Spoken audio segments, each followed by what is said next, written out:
ఉన్నటువంటి శ్రీకాళహస్తీశ్వర దేవస్థానం అనుబంధ ఆలయమైనటువంటి శ్రీ కాశీ విశ్వనాథుడి శివాలయం ఉన్నది.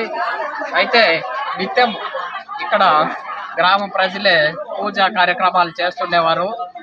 ఈరోజు సోమవారము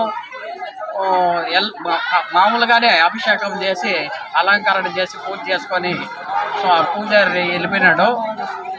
హఠాత్తుగా మధ్యాహ్నం 3 గంటల సమయంలో భక్తురాలు వచ్చి చూసి శివుడు కళ్ళు తెరుతున్నాడు చూడండి అని చెప్పగా మరి జనాలు ఇక్కడ చుట్టుపక్కల ఉన్నటువంటి జనాలతో పాటు మేము కూడా వచ్చి చూడడం జరిగింది.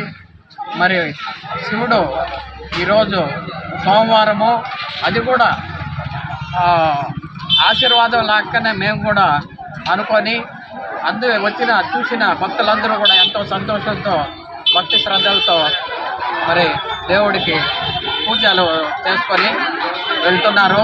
కావున దీనిపైన దేవస్థానం శ్రీకాళహస్తీశ్వర దేవస్థానం కూడా కొంచెం శ్రద్ధ పెట్టి మరి దేవాలయాన్ని అభివృద్ధి చేసేదానికి కృషి చేయాలని కోరుకుంటున్నాం.